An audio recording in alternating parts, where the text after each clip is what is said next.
Drop the beat on this joint. This is the Gumbo Cafe with your hosts, Shani and Diyah.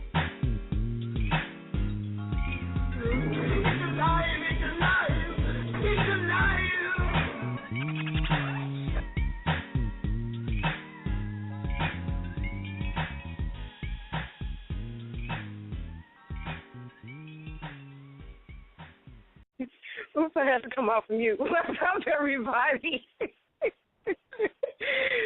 Wow, welcome to the Gumbo Cafe. That was, and girl, y'all, Diyah said she plays the song so much she almost knows it by heart. Darn shame, I know the song by heart myself.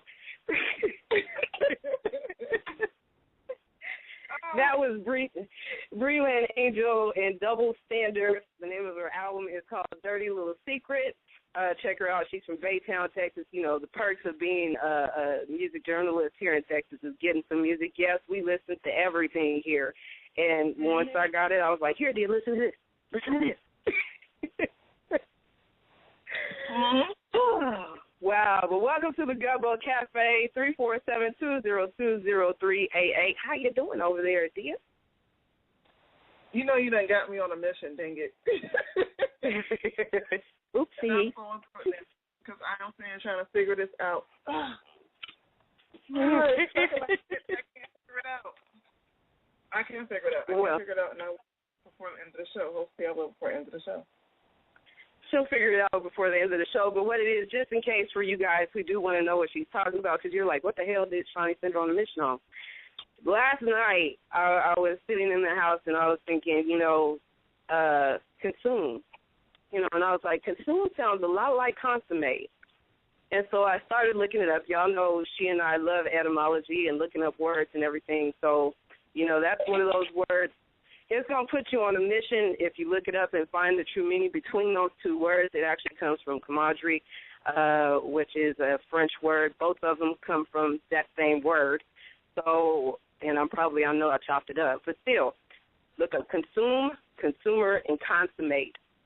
Just going to throw that out there for you. That's all I'm saying. It's going to have to come back later in the week because I can't find the words. I'm wondering where I put the notes from the words. I look at the etymology, and it's not here. Dang it. It's not there. Dang it. Well, when she does find it, of course, we probably will talk about it on the show, or we'll have an extensive conversation outside of the show. But, yeah, we will. But, again, that was Breland Angel at the top of the hour. Visit her website, BREELANGEL.com. Breland Angel. She's also on Twitter under Breland Angel as well. Just tell her, Gumbo Cafe sent me here. I love the song Double Standard. I want my copy. Just tell them. The song is the whole album is a bomb, actually. So what's up, Diyah? The song is the bomb. Right now, I'm a little aggravated because I hate it when I got a definition in my head and I can't figure out not the definition, the etymology in my head, and I can't figure out the word. So I'm having a little aggravation right now. She's having aggravations. Don't know what's going on with her. But what did you do over the weekend? This weekend was my oldest 8th birthday on Sunday. He turned 8.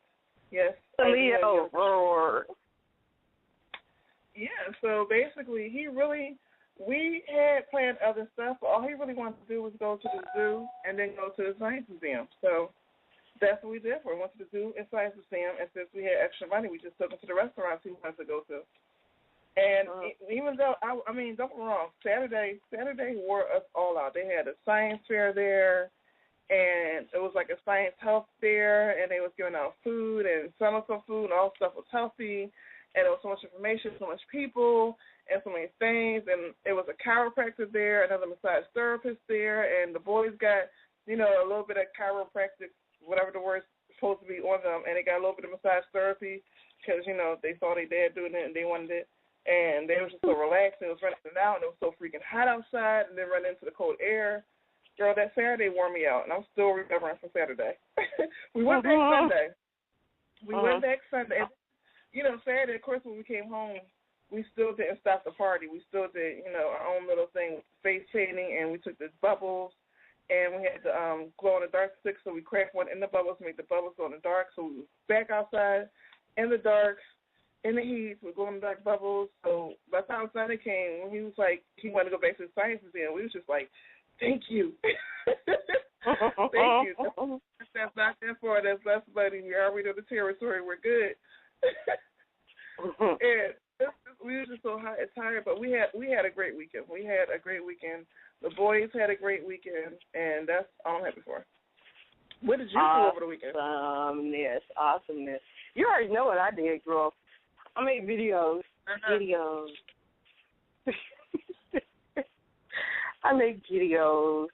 For those who don't know already, you'll see another side of me on Ori Oasis page on YouTube, right? Yeah, YouTube. Yeah, YouTube. So, yeah, it'll be a lot of numerology stuff going on for me, along with some other things. Huh? No, I'm saying they might see it on the Facebook page, too, because I do post whatever's on YouTube on my Facebook page. So, somewhere, somehow, you will see it. Oh, Lord, no, it's not on your Facebook, is it? I don't care if it is. It will be when it uploads. If I remember. I didn't do the one from this weekend. That's the one I got to do. Gotcha. So, yeah, that's what I did. I did videos on letters and how they correlate to numbers. She's still trying to get me, I know she's probably going to mention it eventually on the show tonight, and I'm not even going to mention it. She's still trying to get me to do that. But, I approach stuff a little bit differently, so, Kabbalah might come in there eventually. I don't know yet, man. We'll see.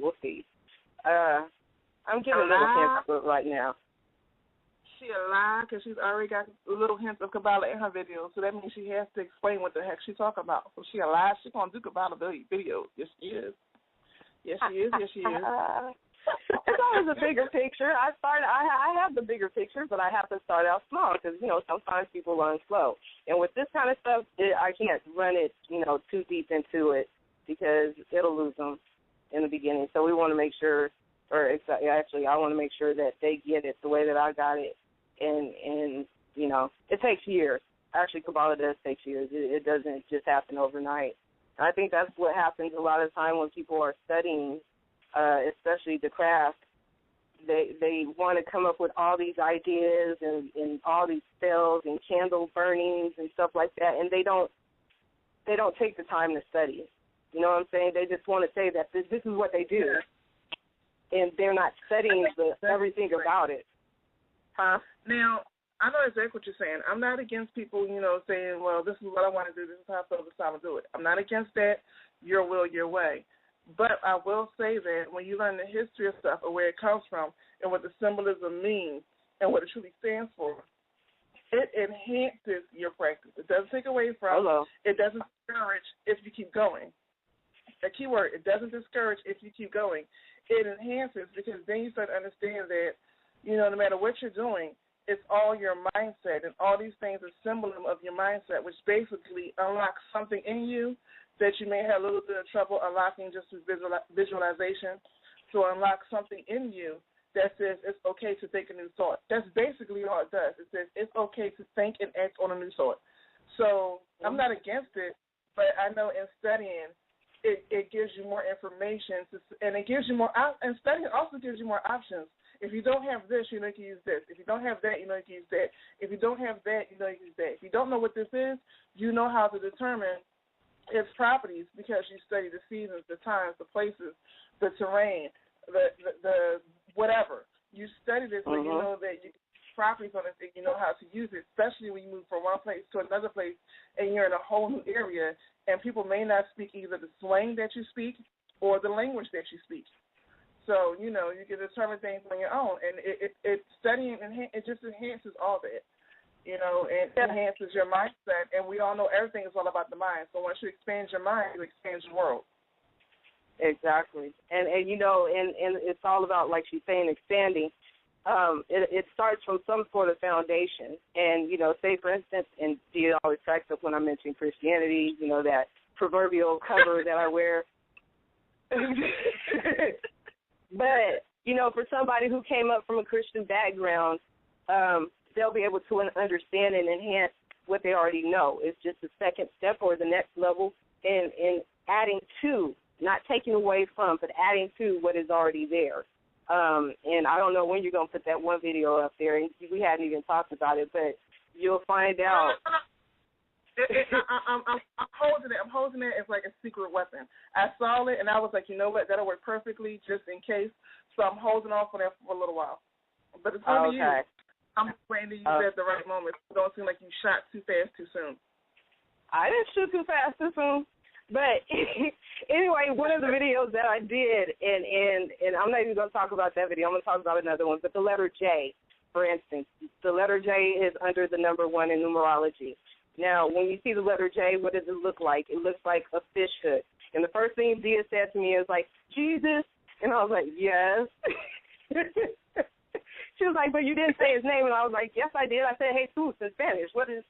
But no, when you realize what letters represent and what they mean, then you'll grasp what else is going on with you, because Jesus in the Bible was called the fisher of men. The letter J represents fisher of men. Now, when you do even more study, you will understand what the New Testament meant along with what you're trying to do now.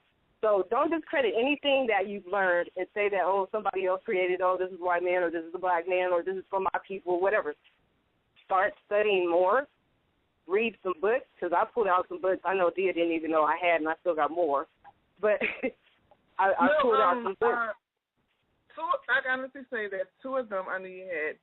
The other one, I think 3, because I think one of them was the ones you recommended to me. But 2 of them I know you.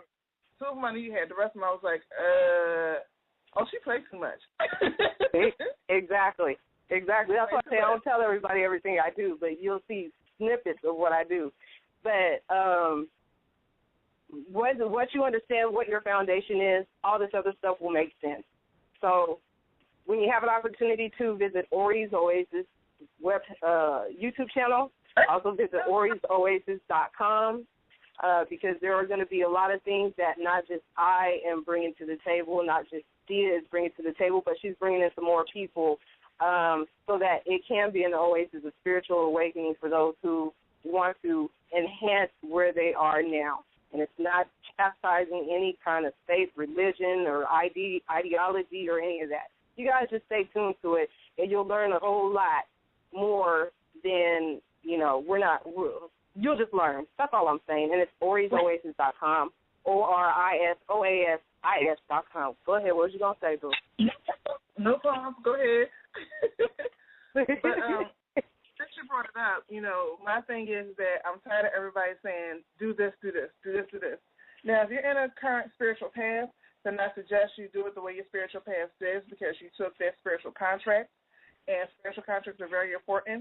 If you don't know how to break that spiritual contract, you need to do it the way that spirituality or that religious system says. But I'm tired of people having disagreements over stupid stuff when they're actually saying the same thing different ways. So that's why I wanted my channel, which is Spirit, and Spirit is behind all of these things. And Oasis, a place of peace, a place of relaxation, a place of comfort, a place of rejuvenation. I wanted to bring all these things together, whereas people can see that no matter what religious path, spiritual path, pagan path, they all, in origin, say the same thing if you're willing to open your eyes and look. And that's really the basic purpose of my YouTube page. That's why I want to bring other people in who are not saying that I don't know it, but it's because that particular section may not be my passion. I'd rather have somebody who's passionate about that particular section, because it'll show in the video. It'll come through. More people will connect than me just reading from a book going blah, blah, blah, blah, blah, blah. You know what I mean? Like it'll come better. So I'd rather people in their own comfort zone talk about what they know about, what they love in their own section of, not saying that they don't venture out from this section, but this is the area that they're comfortable with. This is the area that they love to talk about. This is the area that just gives them life. So I want all of that on my particular page, and it's happening. Spiker was on the show last week. Spiker will be doing tarot videos on the show with the major arcana on my page, so we do have the other persons you was talking about, and eventually we will get more, because I need people who are serious about what they do, not just even though I'm a book reader and I'll never take a gift reading a book, but not just reading a book, but also experiencing it and working it, and it's something they love, those type of people are working with me, and to get the information out there so people can see that you don't have to be confined to one. You can pull from all, or if you pick one, understand that at the root it's still saying the same thing that all these other ones are saying, so you don't have to feel bad. You don't have to feel like you're attacked when someone comes and says something else. You don't feel the need to go ahead and preach because you're not secure what you're saying, so you need to blast as many people as you can to get them to believe what you're saying to make you feel more secure what you're doing. I'm totally over that, and I want my page to show that you don't have to do that. And that you don't have to, and that you do not have to change what spiritual system, what religion that you're in. You don't have to change it. You just got to go a little deeper in it to study it and understand the hidden meanings behind certain stuff to realize. All of them say the same thing, from the Bible to the Kabbalah to everything. It's just how far you want to go into it. And we're not discrediting anybody or anything in what they do. That's just one thing that I want to put out there for real. I might get a little snippy every now and again with some people making comments, but still, it's to get them to see that, hey, what you're studying or what you say you're studying comes from more than just this one direction. Just be sure that you know more about it and you read more about it, and don't just do it because it comes from YouTube. Just our whole purpose is to get you to pick up a book and read. That's really my purpose, is even with myself being dyslexic, there is no excuse. Like I was telling my uncle, there is no excuse for anyone to say they don't like to read or don't want to read, or I'll just pick up a book later. Bull crap. If I could do it and I'm getting misunderstanding and I have to read the book 4 or 5 times, you could do it too. And it's okay to ask questions. And that's what we're here for. You know what? I'm going to be totally honest. It's okay that if you have to take one sentence and you need a dictionary, a thesaurus, a lexicon, in the Bible, or whatever, it's okay that if you need to take an hour, break it down one sentence so you can understand. I can't speak for Shani, but I've been there. I have been there where I'm like, what the hell? I'm reading words that's 6 syllables and it's 12 words and 6 syllables in one sentence, and I'm trying to break it down, and then, I have to break it down with this book. This book has to go according to the concordance of the Bible. This book needs to go according to the study of herbs. I can't think of the right word right now, but this word has to go according to study of herbs. This word has to go according to this. And I have all these different books, and I'm in the library, and it took me an hour and a half to break down one freaking sentence. But the best thing is that we have done it so you don't have to. Or if you want to do it, you can totally access, and we can give you the books. Also, there's also the books. When you look at the history of books, each book is written a different way, grammar-wise, according to that time frame. Now, Shani has way more patience than me. I need people to get to the freaking point. So when I start reading books before 1950, I have serious anger issues. Yes, she does. Why didn't you just say that? Why are you saying all this? You could have just said this. They take 2 chapters that I could have summed up in one sentence if I understood what the hell they were saying. So, but in saying that, I'm saying this to say that even when you get frustrated, even get angry, keep going through it, because when you get to the point where you totally understand, you'll be so. I don't want to say the word blessed, because the word blessed means blood, and people don't really get that. But you'll be so gifted in a way, or vindicated. Vindicated is a better word, because once you do all that, it's not really a gift. You didn't pay the price for that. Vindicated and understand, and it will enhance your spirituality so much. You will have an understanding on a different level. You will see things in a new light. And when you're able to see things in new light or different perspectives, then you're able to pick the perspective you want to live out.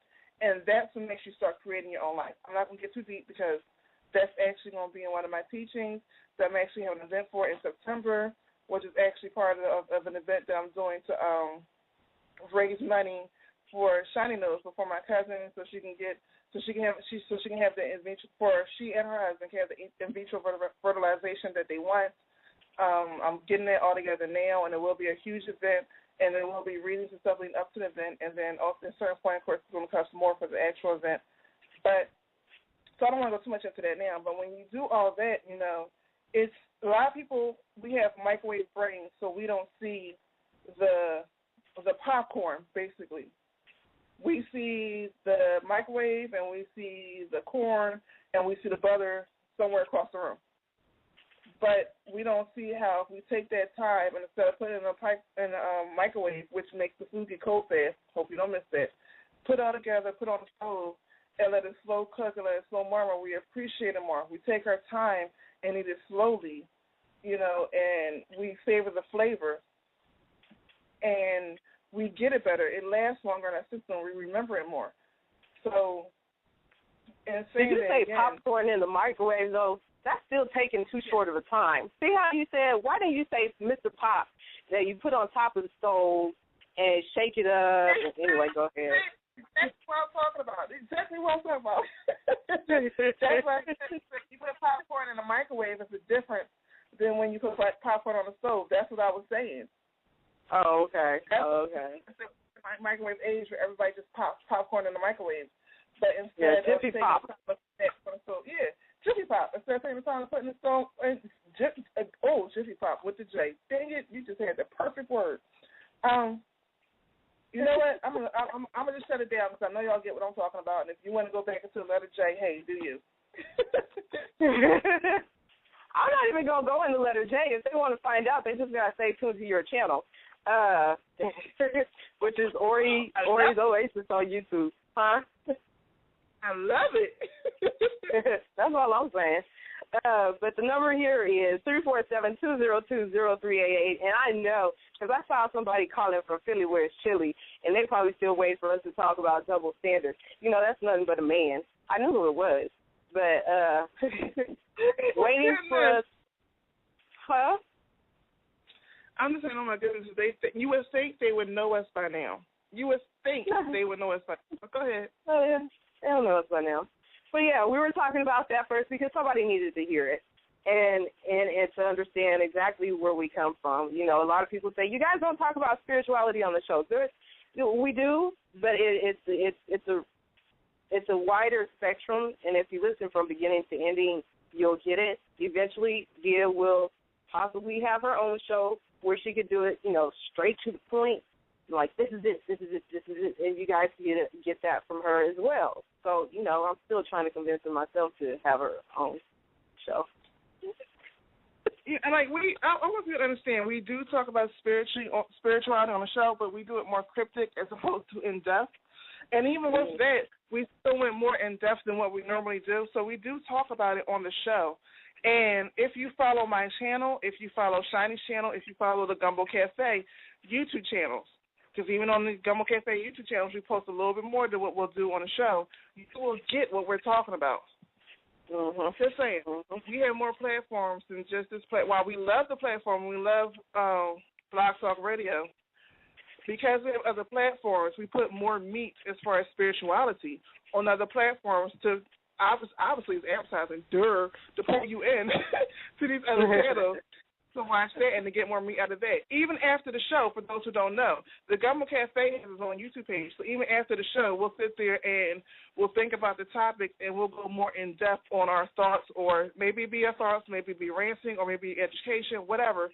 You have to go to the Gumbo Cafe, or on YouTube, I believe it's Gumbo Cafe, and see our videos on what we do. We have the show every Tuesday. Our videos are up by that Thursday. Or at least one or two is up by that Thursday. Yep. And I commend you, Diyah, for uploading the videos on YouTube. And then, like I say, she has her channel. You're welcome, boo. I love you, girl.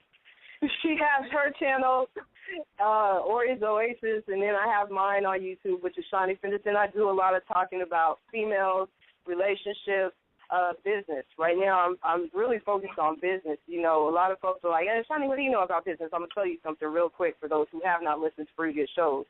I had my first business when I was 16, and I screwed it up. So it's not like I don't understand business. I am a business consultant, and I've been doing this for years. So just because you don't see me flossing and talking about money and everything like that and saying I got this Gucci or this Prada or this Louis, I understood after screwing up, and I almost said the F word, after screwing up at the age of 16 through 22, not to do it again. that other stuff, when you look at those who are rich and famous, there's a young, actually an older man that, God, he's a billionaire, and he's here in Texas, and he has solar, solar wind power, and he's got a farm. He's got a huge ass farm, like thousands of acres, right? Pickett is his name, C.W. Pickett. And you probably seen him on TV before talking about he had a program that he was going to give to Obama. Boone Pickett, that's his name. But what he said in one of his writings is, I still have a pair of my shoes that are my favorite pair of shoes from 1970. I don't go out and buy brand new shoes. I just go ahead and get the soles put back in, and I get them cleaned. I get new soles in and everything. That is why he's a freaking billionaire. He's not flossing.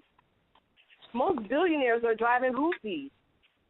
Most billionaires are the ones shopping at the Goodwill, in the Salvation Army, and Walmart. Those flossing folks, those that want to try to outshine everybody else, they're wasting their money and have no return later. The only thing that you can do is your ROI, your return on investment, ROI, is take that Coach back to the Coach store, get $50 credit, and get another purse. That's all you could do. Whereas this man has $1 billion freaking dollars. But you spent $1,000 on a purse that you could only get $500 or $50 on as credit. Come on, people, think. Here's the secret. Here's how it goes. There are some people who, in illusion, look like they have $1 million status, but they're in so much debt that, they don't talk about it. But then there's people who, while they're still millionaires, they don't play the flashy game, and I call it the flashy game, whereas this person gets a Benz, the other one person has to get a Mach 7 or whatever the hell it's called, the other person's get a Lamborghini. What they keep playing is one-up game, and if everybody knows cars, there's a new car or a new year of a car that comes out every year. And when you're at a certain level of money and you're flashing your money around, in order to stay into a certain circle, you have to make sure you have the best. So then now that you just bought a 2014, the 2015 just came out. It's not even 2015 yet. You have to make sure you have that on pre-order so you have it before anybody else have it, which means you're going to pay full price because when you're dealing with that level, there is no sales. Then you have to have the best clothes, the best shoes, the best whatever, and then going to the women's side, the women have to throw the best parties, meaning the best new food that's coming out that's not out yet, the best outfit that's not out yet, the best purse that's exclusive order that's on pre-order and only has an exclusive list of people who can actually afford to buy it, meaning you got to be able to be on a list to pre-order it. This is what I'm saying. You got to be on a list to pre-order it. Then you get into another bracket when you're into all couture dresses. And couture dresses, mind you, is used dresses. But because it's considered couture and they only use the word used, now you have to be able to get this dress. Not only do you have to be able to get this dress, you have to be a certain size so they can take it down to your size. So you have to be a certain weight to be able to be in this couture category, period.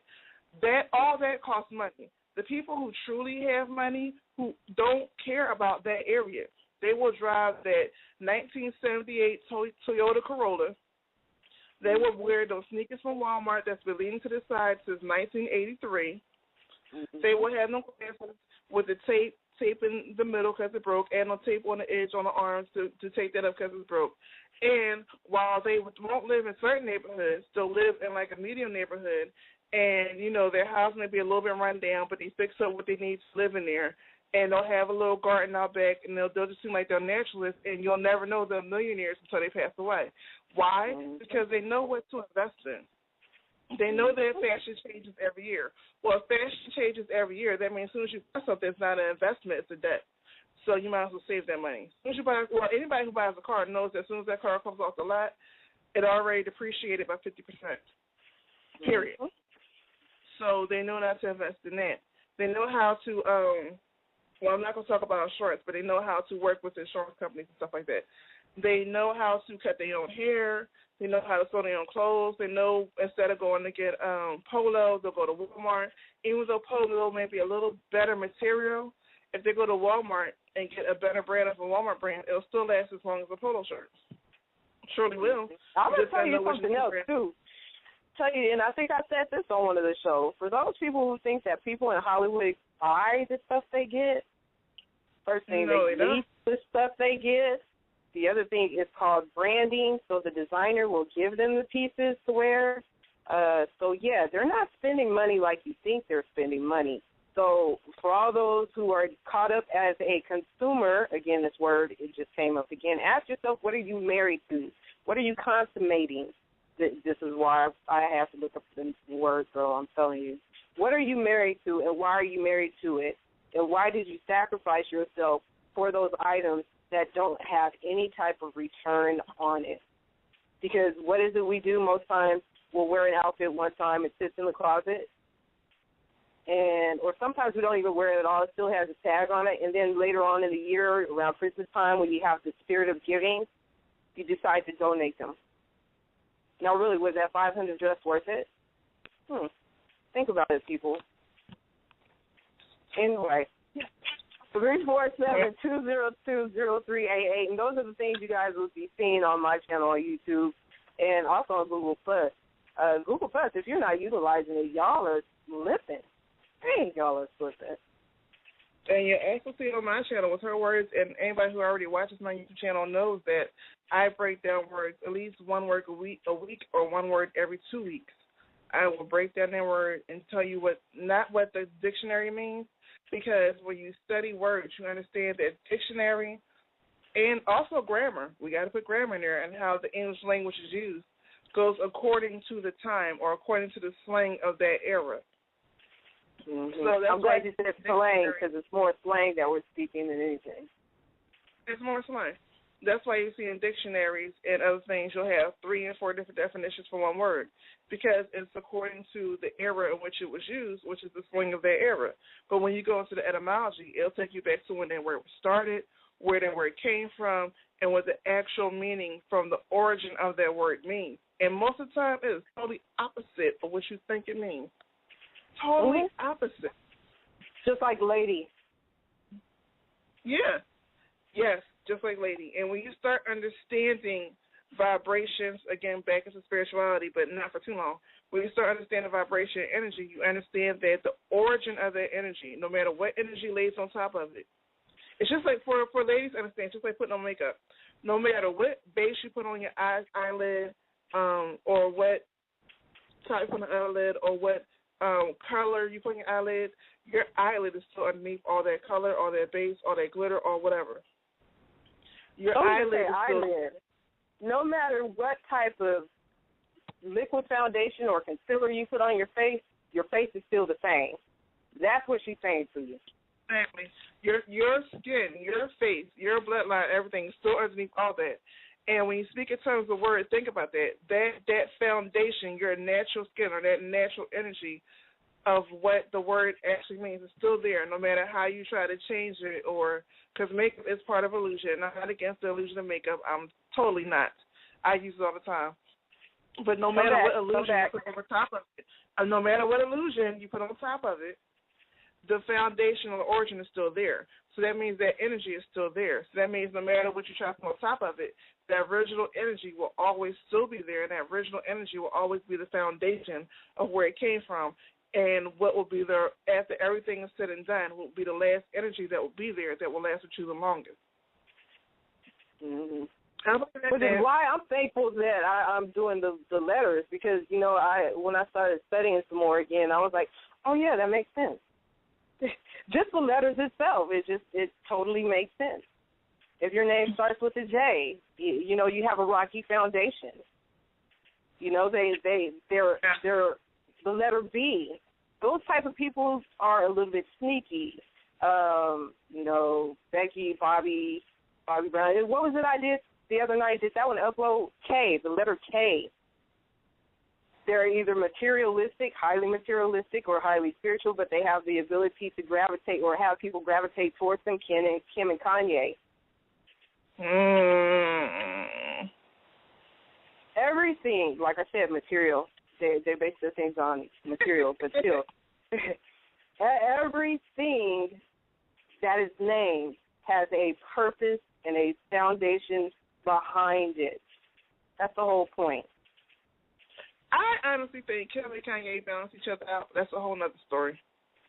That's a whole other story, but still, I'm talking about their letters. I didn't mean the two of them together. You know what I'm saying? You said with the K, they can either be spiritual or material, but K has energy for each other in, and I personally think with both of them be having the letter K, they balance each other out with spiritual or material. But that's a whole other show. Maybe we could do another show on my channel, do a Google Hangout, cough, Shani, do a Google Hangout, or your Oasis, where we get deep into that and talk about that. Yeah, because that's what I'm totally did. Because when you put two Ks together, it's even worse. Anyway, that's a whole nother thing for real. But again, basically, what we're telling you guys is to study more, understand what's going on. Like we mentioned the word lady. And Diyah says lady means something totally different, and she said it in several of the archive shows. This double standard thing. And how people connect ladies to double standards, and how we as women chastise other women because they act a certain way. So, everybody does have double standards. I think really they're more prejudice,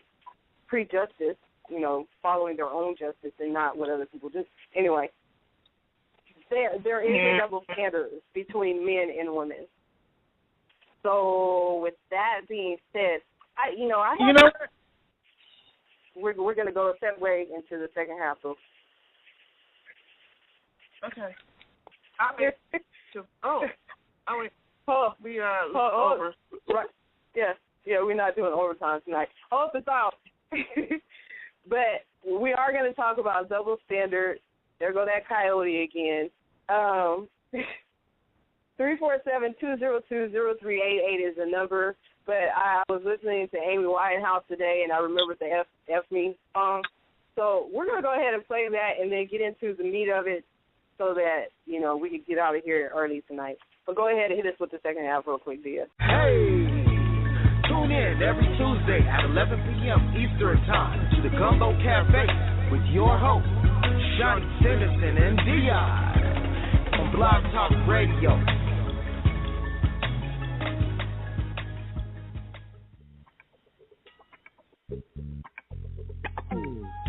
Welcome to the Gumbo Cafe with your hosts, Shani and Diyah.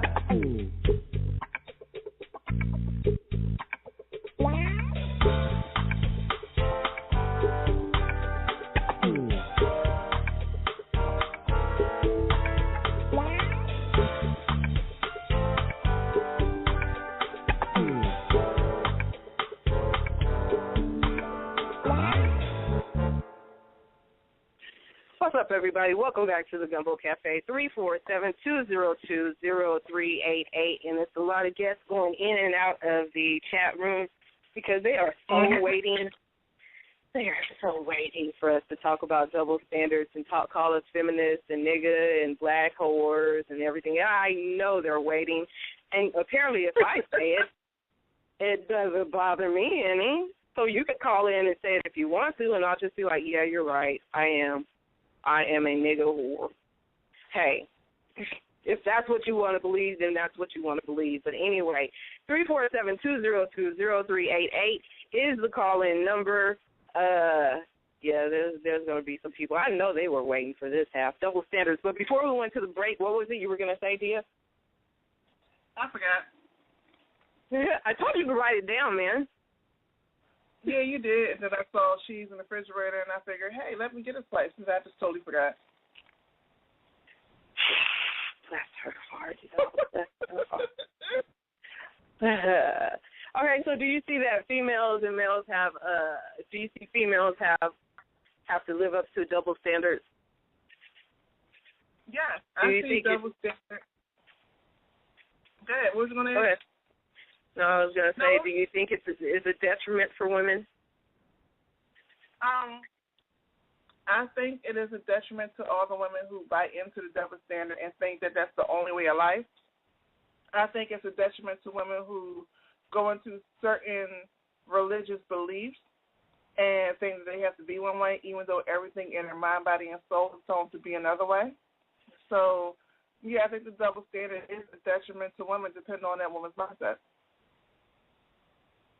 Okay.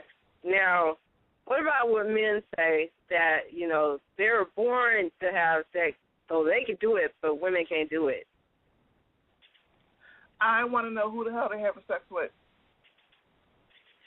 Why? Because if they were born to have sex with any and everybody, but women were not, yet we're taught to only marry one person, and women are taught to save themselves for that one man, but men are taught to be a whore, who the hell are they having sex with? I'm going to say this again. If men are taught to whore around before they get married, and it's okay, but women are taught to close their legs and not give it out before marriage, because obviously, who wants to buy the cow when they get the milk for free? You know, the saying they always use. Who are these men sleeping with? And girl with the FB pump. If these men are sleeping with women, who obviously those women have the same ideology that they have, or says screw the ideology that women are given, then why are they down on these women? Well, obviously these are the women that they are taught, keyword taught, to desire. I have to ask a question too, because men say they want the pretty little angel to be their wife, right? And they say that, and it's like she has to be at home and everything. But why is infidelity still so high? Why are prostitutes still out on the street?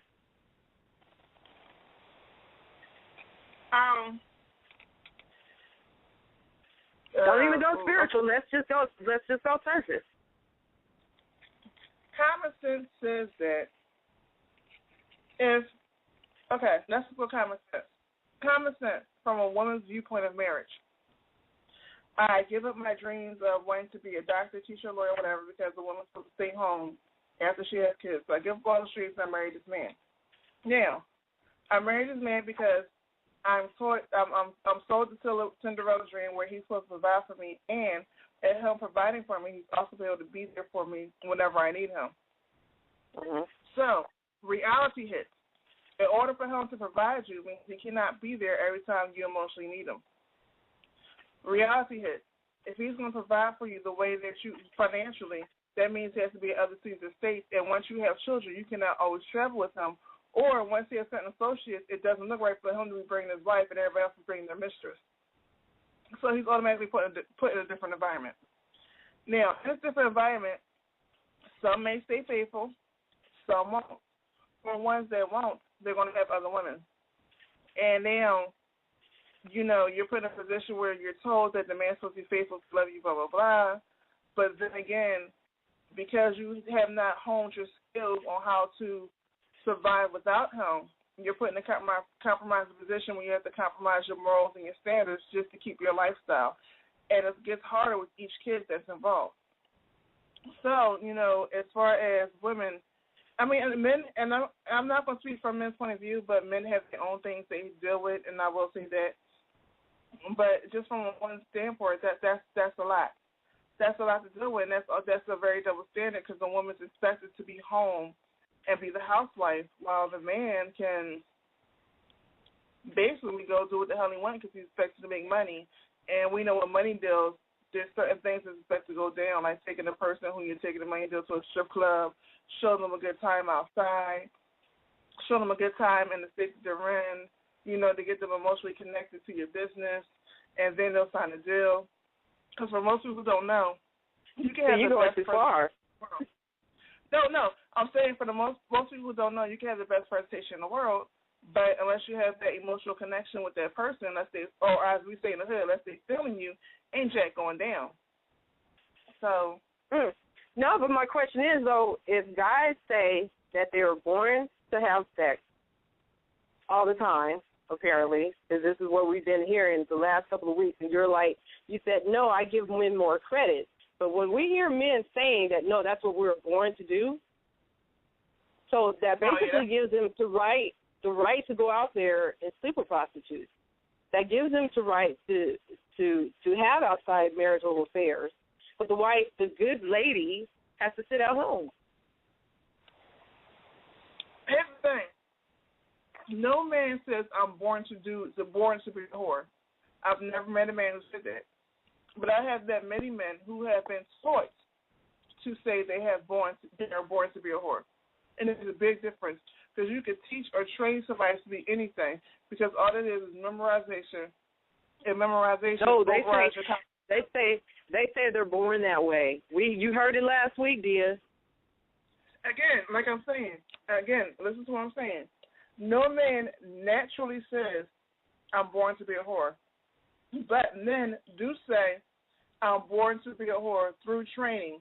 And what I mean by training, through TV movies, through music, through other mentors, through other guys in the neighborhood who they think are have it all because they make it seem they have it all. And they make it seem like in order to be a man, you need to have this, and this, or this woman, that woman, and that's what makes you a man. So I'm going to say it again. Men are not naturally born saying, I'm a whore and that's what I'm supposed to be. They are taught to say, I am a whore and that's supposed to be through society and through men who brought into society who are now their mentors. That's what I'm saying. Okay. There's this article that I read. It was out of the Britannica. You guys know the encyclopedia, right? Just in case if you don't. Some people just don't know. What's Britannica? Is that in Britain? Anyway, it says, as a result of the double standard of sexual morality, the relationship young males and females often becomes a ritualized contest. The male attempting to escalate the sexual activity and the female resisting his efforts instead of mutuality and respect, one often has a struggle in which the female is viewed as a reluctant sexual object to be exploited, and the male is viewed as a seducer and aggressor who must succeed in order to maintain his self-image and his status with his peers. This sort of pathological relationship causes a lasting attitude on the part of females. Men are not to be trusted. They are interested only in sex. A girl dare not smile or be friendly lest males interpret it as a sign of sexual availability, and so forth. Such an aura of suspicion, hostility, and anxiety is scarcely conducive to the development of warm, trusting relationships between males and females. Fortunately, love or infatuation usually overcomes this negativism with regard to particular males, but the average female still maintains a defensive and skeptical attitude towards men. This is under human sexual behavior, development, and change in the reproductive system, out of the Britannica.com. But yeah, I just saw that in there. But what are your thoughts on that? My thoughts on that is that it's true, but at the same time, it doesn't give the whole truth.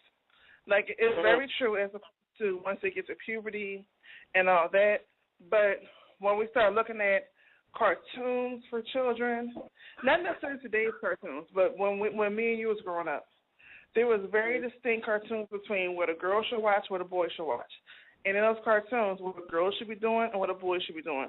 Girls are, let's make friends, let's hold hands, let's do this, let's build a family. Oh, take care of this one, take care of this one. Men are taught basically to fucking shoot. They're literally taught to just point your gun, shoot, and then stick your dick in the next thing coming. You know what I mean? That's what I meant in my statement by training. You know, that's not an actual thing either, but when you're in our generation, which was brought up by the TV, when you're sat in front of that all day long, it don't matter what the preacher say. And then half the time we found out the preacher had baby mamas all over the church, so that kind of negates what he say too anyway. So, you know what I mean? It still goes back to what I said and all that. I try to stay on topic because we both know that my life is like the opposite of what most things says. But in saying all that, I do understand, and I think it's complete BS that, I mean, my thing is, if you're going to teach men to be whores, and it's okay, but you're going to teach women to close their legs, there has to be another hidden agenda that no one's talking about in that. Because if men are taught to sleep with everything that'll open their legs to them, and women are taught to close their legs, who are they sleeping with? And you have to wonder this. And if their goal is to make a woman a whore and sleep with them because they're supposed to do anything and everything to get the draws because all women are whores, according to certain people. And then when they're going, first of all, if they're supposed to do that, if they're supposed to break a woman down until they get their draws, how will they ever find the wife, the right one? That's one. And two, if they're supposed to do that, then, of course, that perpetuates the idea that all women are sluts, all women are whores, and that perpetuates the idea that the double standard in women's minds where you're supposed to be a good girl, but yet society is showing you that the good girl doesn't get a man. Mhm. Even in Disney movies, the good girl doesn't get the man. They still have to give up something. I mean, if you look at Sleeping Beauty, well, not reading the Grimm's version, because the Grimm version, he was having sex with her while she was in the coma and she had children, but that's the Grimm version. Again, y'all need to read. But she still has to give something in order to receive. The Cinderella version. Just look at the Cinderella version. Whereas the stepmother, she was old and used, and she was jealous of Cinderella. So she made Cinderella serve the two bratty sisters who wasn't worth shit. And she went through hell and high water in order to find her prince. And when I say find her prince, most people go, oh, my prince will find me. If you watch Cinderella, Cinderella went and found her prince. It's a big damn difference. She went to the ball. The prince didn't know who the hell she was. The prince was so caught up in a damn illusion that when she lost her shoe, he had to go through the whole goddamn kingdom to figure out who the shoe fit on. That kingdom only had about 50 people. Just playing. But still, it was a glass. But she still had to give something though. She did. She had to give up the fact that, she sacrificed a lot just to go there in fear of what might happen, and she was caught there. And all she went through and all the pain she went through just to get there, they ruined her first dress. They locked her in the house so she couldn't go nowhere. And then she had to be back before them. And then when she got back from that, she still had to serve them and listen to their lives about how it went down. Mulan had to give up her femininity to be around men in order to be recognized. That too. So everybody's talking about this fairy tale idea of marriage and love and relationships and stuff. They have to give up something. And it cracks me up when I hear guys say, "Why don't you be like the so and so in Disney movies?" Disney, do you not know what Disney did? They basically told the woman you need to pimp yourself out and be a whore and a gold digger to get next to the guy. So when we're trained this as little kids, like you were saying in the cartoon, we're in a situation where we're stuck. Like the song that Breland Angel had sung, Double Standard. She said, "I'm tired of the game. I can't talk, and I can't offer an opportunity to buy your meal or any of that, but yet I don't know who I am anymore because I'm playing this role just to appease you, and then even after you get some, you still might not want me. You still might not like me at all." Mm-hmm. So here's a few of the double standards. I mean, even like you were saying in the movies, with what's it called, losing her shoe, and he had to go across the kingdom. And he finally got to the last house, and it hit on her foot, and out of everything else that disappeared and dissipated, like the dress disappeared and all that. How come the one slipper lasted? I mean, seriously, did anybody put that together? My main question is, regardless of the one slipper, he spent the whole night dancing and looking in her eyes, but he needed a slipper to find out who the hell she was? I'm saying the whole night dancing and looking directly to her eyes, and the eyes are the ones to the soul. But he needed to take a shoe and search the whole kingdom for the shit. And then, see, this is what you guys don't pay attention to. Look, this is what they don't pay attention to, because what does a shoe represent? A standard or way of living, the way she walks and carries herself, right? So exactly. That's the standard and way of living that he thought she was, but in reality, she lived in the slums. See, again, y'all don't pay attention to Disney. Y'all need to pay attention some more and stop sitting there fantasizing and all that. Let's go deeper to that. In the whole movie of Cinderella, when the hell did he ever go to war? When the hell did he come back? For where was his wisdom?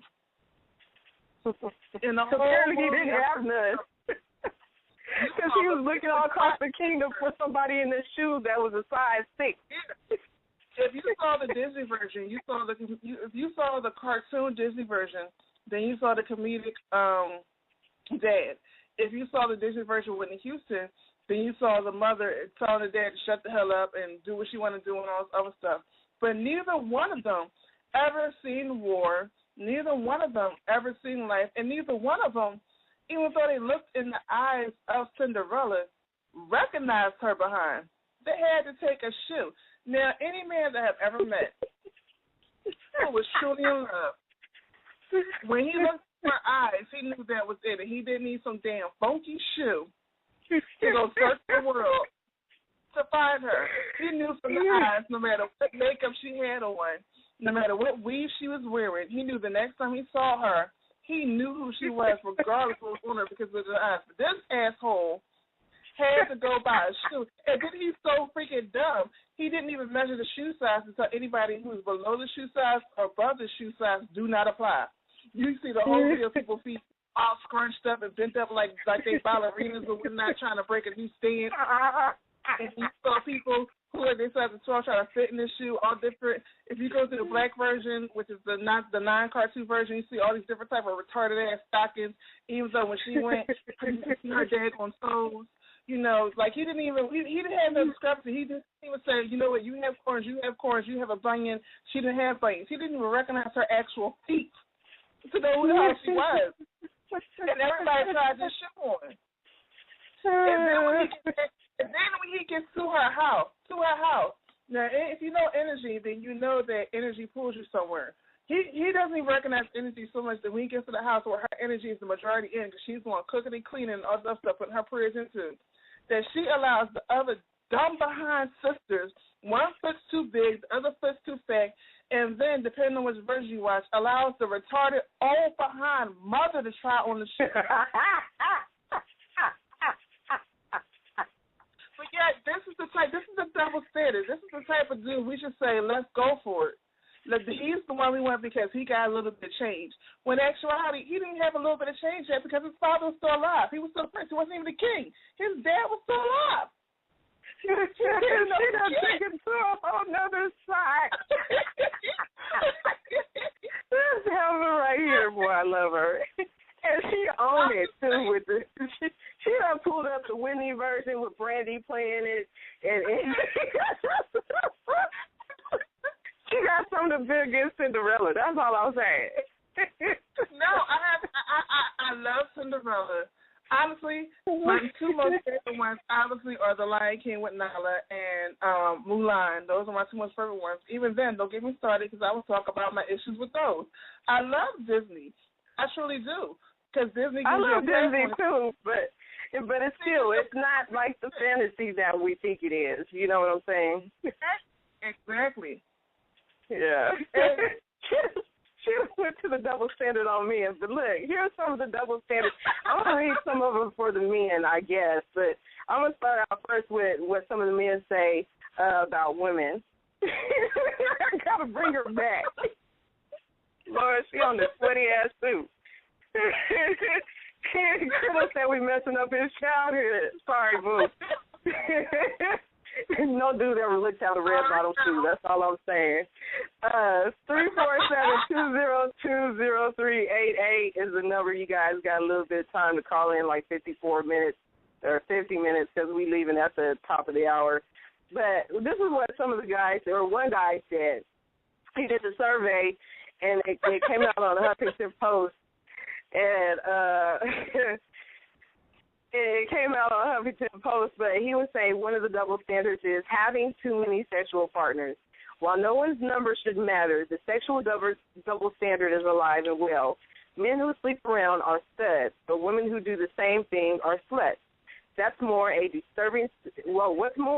disturbing study found that women labeled promiscuous were rejected by their male and female peers. Do you think women, well, we already know men hate the idea that women have, you know, you say analyze Woody Woodpecker.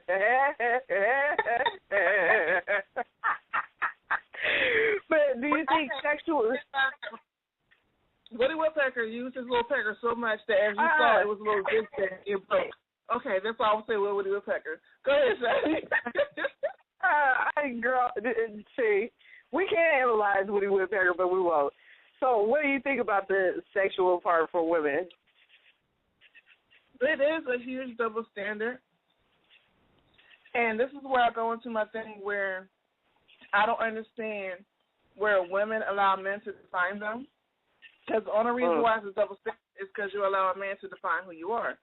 If you start saying screw these men, and not even saying in a feminist tone, if you start saying, you know, be who you like, if a man wants to be a whore, he's going to be a whore. But if a woman wants to be a whore, she starts thinking about what she's going to be called first. And I think that's the issue. Why are you worried about what other people think if that's what you truly want to do? If you're worried about what other people think, then it's not truly what you want to do. It's something, it's maybe truly what you want to do, but you want a separate outcome different from the outcome that's going to come from being a whore. And I think that's the problem. Just that, you know, we're taught to be the sexy whore, but expect the Virgin Mary lifestyle. That's funny. Anyway, I ain't even gonna touch that topic about the Virgin Mary. Okay, you know how you just said women need to just say screw it. You know, basically screw what you say. I'm gonna just do me. I'm gonna do me. I'm gonna do me. But here's another one: being blunt or assertive. A woman who speaks her mind too much is deemed bossy, aggressive, or arrogant, whereas a mouthy dude is simply showcasing his executive leadership skills. I'm going to say it again. Well, I'm going to say it the way I want to say it. Why the hell should we give a fuck? So, here's the thing, and I'm coming from a bossy, a mouthy woman. When you want to be, I'm going to say it like this, because it's not in every nature's woman to do. But some women, just like men, are taught to do this way in order to get somewhere in a certain field in their career. And I don't think you should do that. But when that's your natural nature and that's who you truly are, why are you worried about what someone else is doing or what someone else is saying? Because if it's who you truly are and your truly nature, then it will get you to where you need to go in life. But if it's not who you truly are and you have these certain type of one sentence away from licking another clit women telling you to do this, then you fall into this pattern of doing this and not getting what you want because it's not who you truly are. And on top of that, you know what you want, which is this certain type of man. Again, I'm going to say a certain type of man. So what you're doing, following what women say you need to do, certain women, not going to say all, certain women say you need to do in order to advance in a career, and you follow what they say, that takes you away from the certain man that you say that you want. And it puts you in another bracket of men, which is where we have the issue we have today where there's so many women who are coming out with college degrees and working in a career. But the type of man that they want can't handle that type of woman because they don't want to give up their position and authority. I'm not saying there's anything good or bad with that, but we have to be realistic with this. If you're going to, two people cannot be in authority at all times. You're either going to share authority and will know when to freak the back down, or you have to find somebody who's going to be in a submissive position at all times so you can lead at all times, and that's male or female. And the problem is females are taught to be submissive in certain areas but to lead in other areas, while men are taught to lead at all times, even though they may not have a clue what the freak they are doing. So, yeah. So that's why I said she's my special sis, because she even says, and whenever I look at her, you know, and she says certain things, it's like, not everybody has been exposed to what you have been exposed to. Girl, your life is just like totally different than everybody else I know. I didn't even say my life. I did not say my life. I was taught to be a whore and be a whore. That's my ability. I didn't say my life. No, I'm just saying your perception is the way that you express it, too. It's like, see, that's what I'm saying. Not everybody is as strong-willed as you are. You know what I'm saying? It's not about being strong-willed. It's about, I'm not going to say it's about being strong-willed. It's about building your will. It's about knowing who you truly want to be. We're talking about females, though, who don't even know what their will is. Exactly. So whenever they hear these kind of things, that just breaks them down or tears them down even more. Okay. Well, let me make it simple for you. For those females who's saying, oh, I'm so horny that my clit feel like it's about to fall off. I feel like there's icicles in it and it's stabbing me. I feel like I'm messing with nitroglycerin. Okay. And I'm pain from all these little needles. For those type of words, you need to sit there and think about what it is that you really want. Not what society wants from you, what you really want. And then you need to look at what society expects from you. Now, once you put summing up stuff too quick. We ain't even here yet, dear. We still got 4 more things. No, but let me finish it, take it. Like, okay, you know what, never mind. You're going to find yourself repeating it, though. You're going to find yourself repeating it. That's why I said never mind. Go ahead. Okay. Here's another one, is being overweight. Though both men and women experience fat prejudice, studies have found that overweight women feel more societal pressure to lose weight than overweight men. Should I just read them all first? Go ahead, knock yourself out. Okay, having a messy home. Though an estimated 81% of men and 87% of women report feeling anxious about home upkeep, women still do the majority of the housework. Why? Because women are judged much more harshly than men for having a messy home. We like the attitude her post blogger Claire McCarthy shared in February. We have more important things to do. If there is some time left over after we talk, eat together, play together, and finish this really great book, we'll clean. If not, we'll, it can wait. Basically, he's saying that, work together and clean the house. Okay, and the last one, not having children. Child-free women are often referred to as selfish and told they will regret their decision not having any kids. Because what kind of unnatural woman would never want to be a mother? Men get no such flack. Being a dad isn't considered to be an essential part of manhood. Plus, men have way more time to decide if they want kids. Okay, go ahead. Now go for what you know. And we ain't even got to the men's part yet. I know she's just sitting there itching to just say it. Screw them.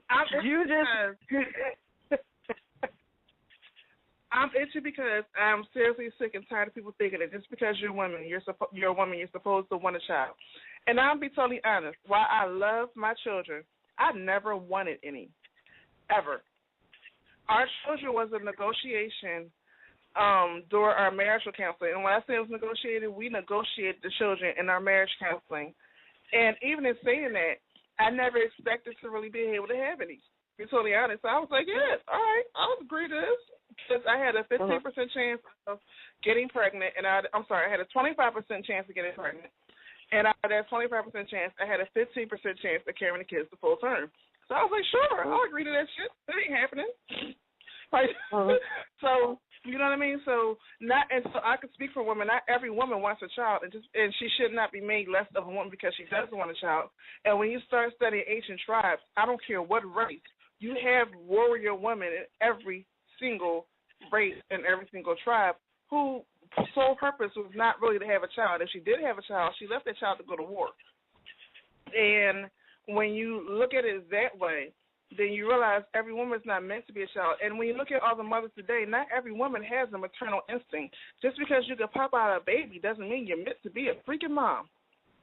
So, on that is a double standard we need to get over. Now, as far as plus-size women, that to me is still also a learned double standard because if we go back to ancient times, it was the plus-size women, and if you look at the Venus statue and other statues around that time, which are the oldest statues, they were plus-size women. Why? Because it represented fertility, it represented abundance, it represented life.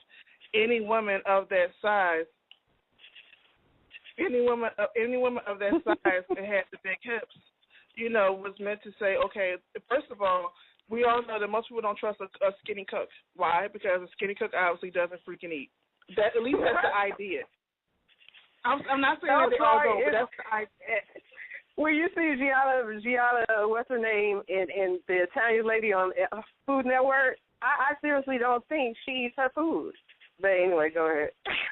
Well, Gianna, I've done some of Gianna's stuff, but Rachel Ray, her stuff is nasty as hell. You got to always doctor that up. But but she got a ghetto booty, though. I ain't gonna lie. You should see my uncle trying to look at it. He waits for the camera. She's huge. No. She don't have a ghetto booty. She has a jail booty. Looks thick from the side. When you see it from the back, it's still a pancake. So, I'm just saying. There's a difference. There's a difference.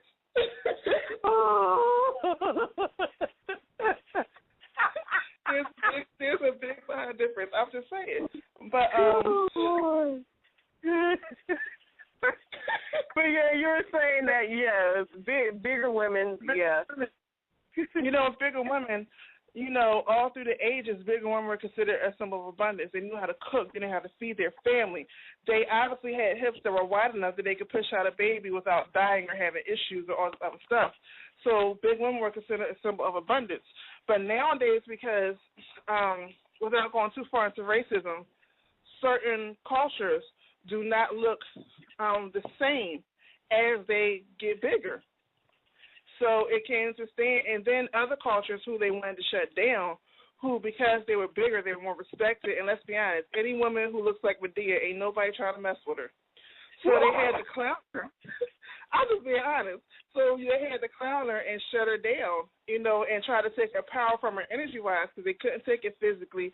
They darn sure couldn't take it mentally. So they had to shut it down spiritually by taking everybody away from her and wanting to go to her and seeing her as somebody to be respected, and then shut it down and give it more to another idea of a female. Which is where we get the skinny. Well, not for today, because today we're going more into not necessarily the extreme, Medea extreme, but we're not going back into the little skeleton either. We're like trying to find the balance in between the two. But before this time, it was, Thickies. But I'm mad that you used Tyler Perry as an example of big women. Why you didn't just say somebody like, what's her name? Nell Carter or something, even though rest in peace, or, you know what I'm saying? Because most people who listen to our show may not know who Nell Carter is. Some do. I will not take it away from some don't. Some may know Marilyn Monroe still isn't the idea of the woman that used to be respected as far as the size. So I use Medea because obviously the word Medea and the word Nana and the word Mama, all that comes from culturally the women or the wise women in the culture who were respected. It comes to even at the age of bearing children. So I use that to show you an idea of the type of, in case they've never seen the Venus statue, that's the type of woman, if you can kind of figure how she looked underneath that moo-moo, assuming that she didn't have a penis, because it is Medea, this is a man. But assuming that she didn't have a penis, kind of see what her figure would look like outside of that big behind moo-moo, and that's where you get the original thing. Yeah, our symbol of abundance, because she was round like the earth was round. Her hips were wide. She was able to have kids. Obviously, she ate, and not only did she eat, because she's a big woman, she cooked more food than when she needed, so she was able to feed not only her family, but other children in the neighborhood. So she's always been a symbol of wealth and abundance that we've gotten away from. Okay, I hear you. Those who want to chime in, 347-202-0388. And if y'all want to talk about men dressing up like Medea, you can. I'm just saying. I wasn't trying to go there. I was talking about the character, not the man. The character, David. Here's an article, huh? No, I wasn't going to the men female thing. I was just talking about the character, not the man. I know. I just feel I have to laugh. Because I when I saw this article, I was just like, really? The guys really feel this way? Really, guys, really? Okay, so guys apparently feel they're a part of the double standard, too. And here's one of them. There's a couple of the points here, but the first one is, men hate the fact that if they try to use their charms, they're immediately labeled players who only ambition is to bed as many women as possible. Women use their charm, especially when a speeding ticket is an issue, and it's perfectly acceptable with no stigma or label attached to them. What you got to say, Diyah? First of all, when women use their charm to get a speeding ticket, it is a label attached to them, and most cops expect to have sex later or meet them up at a bar somewhere. So there is an expectation. That's a damn lie. See, that's why I was like, I just couldn't read this crap. As far as men using a charm, first I'm trying to figure out who they're using their charm on and what their charm is, because if you get in a certain bracket where it's money wise, most of the women love to be complimented. So the charm doesn't seem so cheesy. It's expected. And then your level of creativity with the cheesiness is expected. So when we come to that level, according to just speaking from a woman, you don't expect that somebody say, "Oh, are your feet tired because you've been running through my mind all day." No. That's like at one time it worked, but after about 2 weeks, the level of creativity has to be changed. And I think that's one of the problems, that men are used to structure and men are used to routine, whereas women like creativity. And that's one of the problems with double standard, is that men are taught to do things a certain way, and because women are used to creativity, once they're used to that, they expect you to up your game. So then we have that issue with double standard. And it's the same way the other way, where men are used to a certain thing, and just because he slept with you that night, he expects to call you to be able to sleep with you the next week, and we're like, no, I'm bored, try something new, you're not going to get in this jaws as easy again, because I had that, tried that, and it wasn't so great. Do something new, maybe I'll let you hit it again. And the guys are sitting there saying, well, you was a whore when I met you. And she was like, yeah, and I'm still a whore, but that don't mean you're going to get it. You know what I mean? It's just, it is still double thing. I don't know where should we going from one question. I love her, though. She just looked like where else is there. I mean, I know what you're saying, but we want to keep them a little bit shorter because, I still got some more. Okay. A little bit shorter with the men and the pickup lines. The problem with the pickup lines is that after the third dude, it's no longer a pickup line. It's annoying as hell. There you go. And, I'm here to keep it very short. And as far as the women, after she didn't, just like a dude that she didn't have it, she's questioning, is it worth having again? Just like while you may say, I can't call no other chicks, let me call this one who I was able to hit real quick. She's questioning, was you worth letting hit again? It goes okay. So, yeah. You talking about the hidden part. There's the next one is making the first move. Again, this came from AskMen.com. I don't even know. Anyway, so okay. Making the first move. Huh? As far as making the first move, let me read it. Oh, go ahead. Damn, Gina. Some men thrive on making the first move, yet most men are naturally shy and must muster up the courage and take deep breaths before approaching women. Because women's intuition is razor sharp, they can sense the insecurities, which ultimately result in rejection. I don't think that it's not always what he says that causes the rejection, but go ahead. What do you want to say, Boo? I'm going to say that men never make the first move.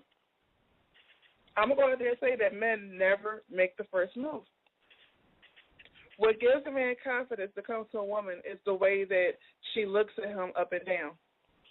The eye contact she gives, the way that she walks past him and just flings her hair over her shoulder ever so slightly so he can smell her perfume through the wind breeze. I don't believe men never. I believe men never make the first move.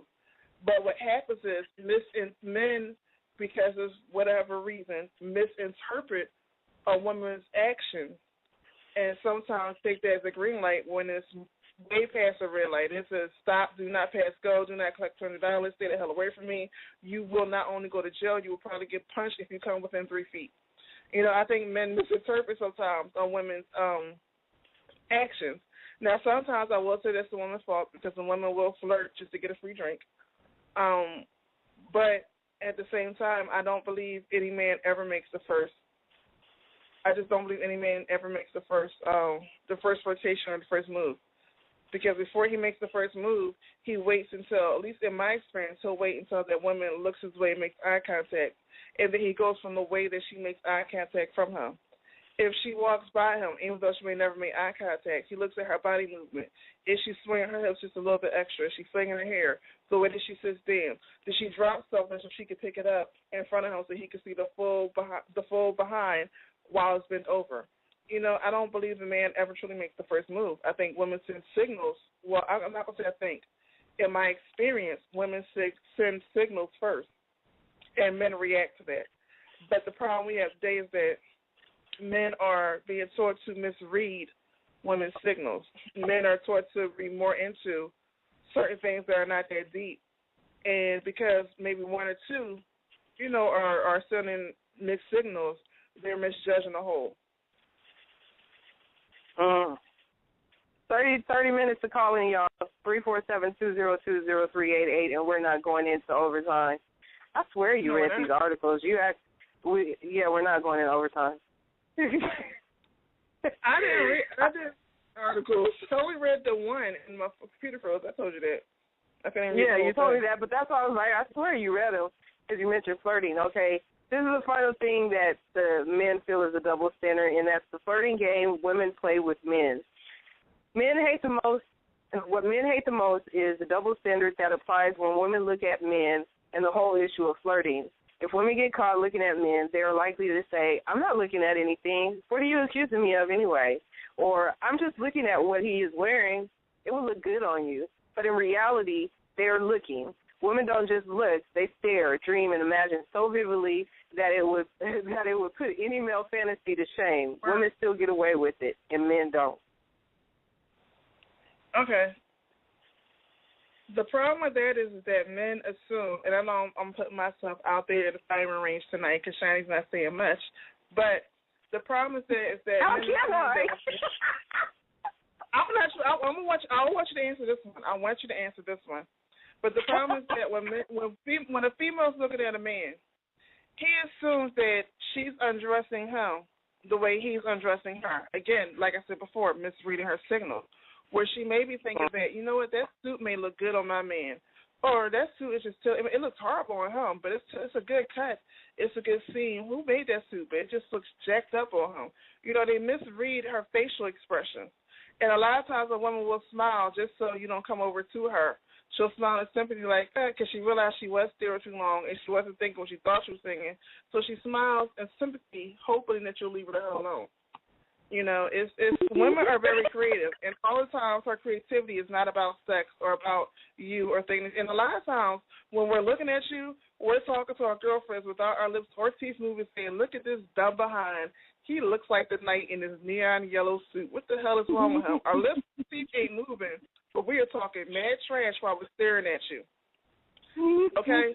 So, and you know, women are very detailed. Most women, even me, who's not really into fashion, we like what we like. And when we see something that we don't like, we're going to tap our girlfriend, jab her in the side with the elbow while you're not paying attention because you're too busy looking at her boobies juggling on the bar stool.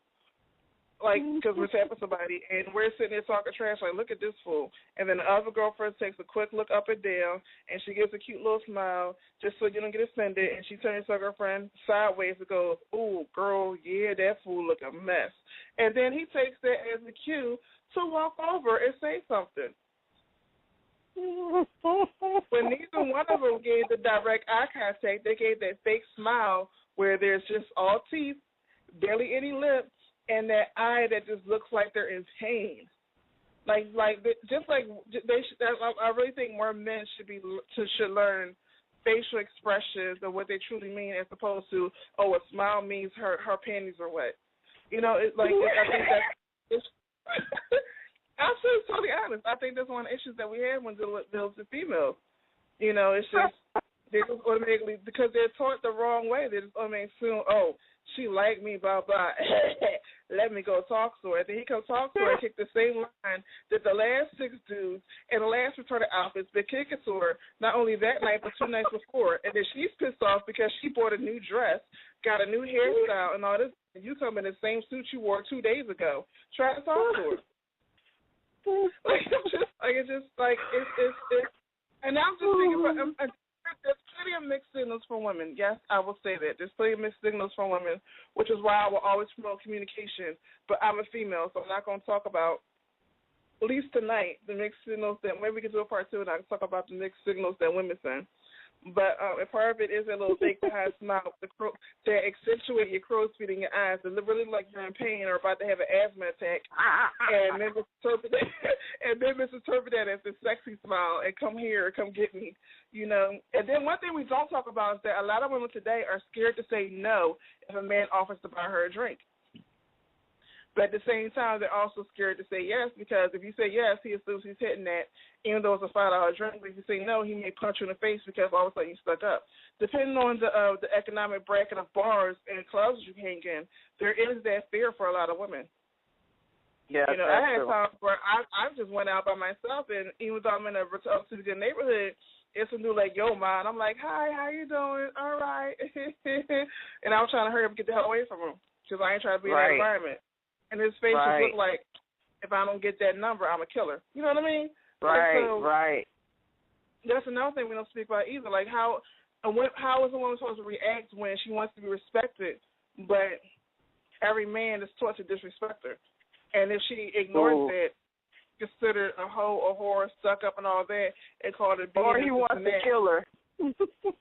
Yeah, or he has that look like he wants to kill her, like he really just can't stand her, and she just said hi. She wants to be in her own space, but so you think you better? You think you better? Oh, you ain't shit. And he got his hand by his piece because you know he got a piece somewhere on his body, and you're like, oh shit, let me hurry up and walk and get to this bus station, or let me hurry up and get into my car. I just came over here to get a gallon of milk. I wasn't expecting it.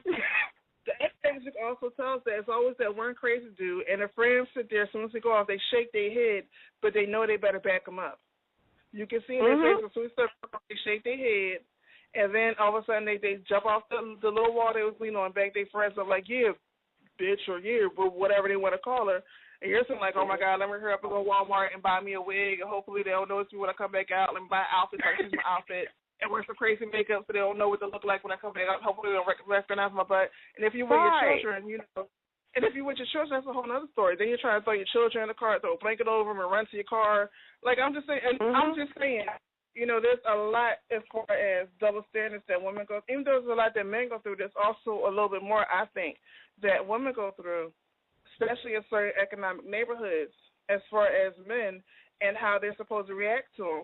You know, even when you take the Spanish way out, and yes, you can quote me that. And when I say the Spanish way out, you know, Spanish women are known to over-compliment men just to get out of a situation. Oh, no, thank you, but you are cute, but thank you for complimenting me. I appreciate that. I had a bad day. You may feel so much better, but no, I'm just not in the right place for them, blah, blah, blah. Like, they'll compliment their way out of the situation. That shit don't work no more. That don't work no more either. Yeah, before you go any further, though, yeah, it don't work anymore. But before you go any further with that, you know, the thing was women flirting, and you were talking about the look. Now, there are some. If you ever want to know why women wear shades, yes, that's why we're wearing shades. But it's not the way that not all the time, and not with every man. There's if there's somebody walking like Denzel, because Denzel got a mean walk, poor dude, and. And you can already know the way that he's walking is something down there that's a nice size package. Those situations you will hear a woman go, When you hear her go, then you know it's something going on in her mind. But 9 times out of 10, like Diyah was saying, we are not creating full fantasies when we see men. It's another situation that's going on. Like she said, when you're around your homegirls and you look at you'll mumble to your homegirl, be like, girl, no, girl, do you see this? Just like that, cover her mouth, girl. Do you see what you got on, girl? Like she wiping her mouth, but then she will still smile at him just to be cordial. But it's not any type of, ooh, I want to get with him or any of that. No, we do. Guys do have to pick up on how we respond to things. It's not that we smile with everybody because we want to get in bed with all of them. That's not the case. I'm a friendly person, and I talk to everybody. Just because I talk to everybody doesn't mean I want to sleep with them. Sometimes my mom is like, who's that? I don't want to say that white woman. Who's that woman that just came up to you? What was she talking about? I was like, I don't know. I was just talking to her about some greens, and she was talking about back in the day, and she told me about why there were peas out here in the South and why they use them for the New Year, et cetera, so forth and so on. Then I'm at a gas station. I'm talking to this young boy. He's Caucasian, and we're just having a conversation. Oh, you try to? What is my uncle says? Oh, you putting on your white man wig today? That's not it. With a wig, without a wig, whatever. If I'm outside and I see people, I'm going to talk. That's just how I am. And it doesn't mean that I'm flirting, because there's a different way that I flirt. Did you hear my voice change? That's the difference. But if I'm just having a conversation, we're cool. But if I'm really into you, so how you doing? What's going on? Will you call me? How you feeling? You know what I'm saying? It's something different, period.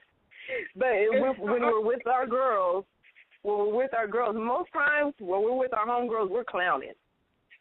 Mm-hmm. Do you see them socks that he is wearing? Are those diamonds in his sock? Why is he fluorescent in his shoes? That is not cute. And we say this all under our breath. He's sitting there like, does he have copper teeth with a cubic zirconia inside that mother sucker? No. That's not even silver. That's not silver. That's lead. That's not cute. It's turning colors. That's black. You know, we do that. Just like men sit there and say, look at her. She got on that rayon dress with that gut, knowing her gut is jiggling more than her titties and her butt. We do the same thing that we do the same thing that men do. We just have to do it a little bit differently because obviously we're considered the weaker vessel, which is why I suggest that most men roll. No, I'm not going to say that right now. But we just do it differently, you know. And I really think I'm gonna help men out. If she doesn't arch her back when she's looking at you, she ain't interested. Mhm. Because when a woman sees a man that she wants, she naturally arches her back a little bit to accentuate her whatever 8-hour, 9-hour, 10-hour, 45-hour figure she got. But what size she is, whatever size she is, she will naturally arch her back. And you will notice the difference in her shoulders and her posture. Just because she's staying with her hair, she may be nervous. There may be a nervous tick. Just because she's smiling, she may be, again, nervous, and she's just trying to, you know, calm you down. Because you looking at her like she's a piece of meat. She's like, oh, God, how am I going to get out of this one? You know what I mean? So that's not one. But when she looks at you, and all of a sudden as she looks at you, you're like eye contact, and she arched her back, that's how you know. Wait. You said, if you roll your eyes one more time in the video, anybody who sees my videos, they're like, oh, she rolling her eyes. Why is it true? Who's she about to fight? What's she looking at? What's going on? Because I roll my eyes a lot. That's my sign of nervousness. It's hard for me to look into someone's eyes, even if it's on camera. I can't do it. You know, I got to look in the camera? What the hell? No, I don't want to look in the camera. But it's still because I know, anyway, that's a whole other topic, spiritual. But no, I can't. It's the same thing because with me, I look like I'm reading something off a big billboard or something. But go ahead. Yeah, I can't look in the camera. And it's the same thing when I meet someone. Like she said, it's a certain way that I act. If I'm into that person, I will look him dead into his eyes because I'm giving him an opportunity to look into my eyes, because what is it they say about the eyes are the window to the soul. And if a female is allowing you to look deeply into her eyes, she's letting you in. The arching of the back, she didn't want to say it, but it is. It's also a stance or a position to where she says she is ready or she is in heat, like a kitty cat when they walk around. What do?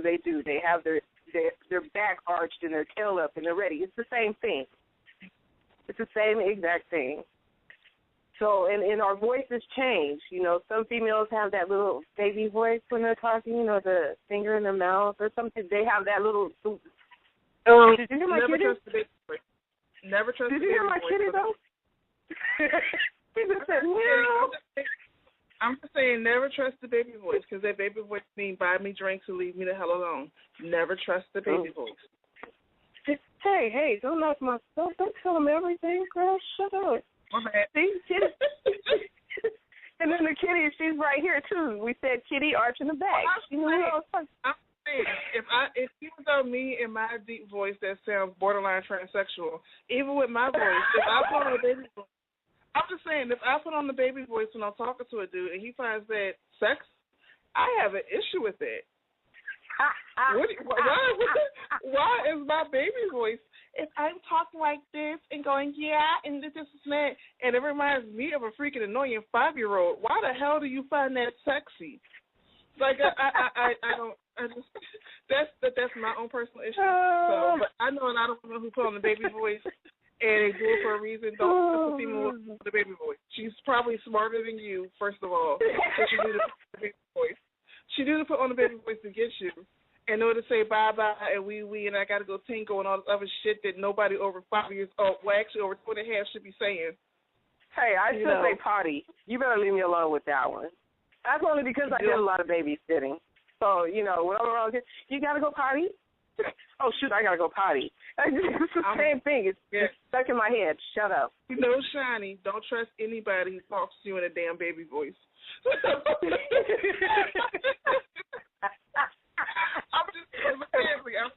I'm just saying, like, you have to, like, I think the way that men are trained, the stuff they find sexy is the stuff they get them caught up.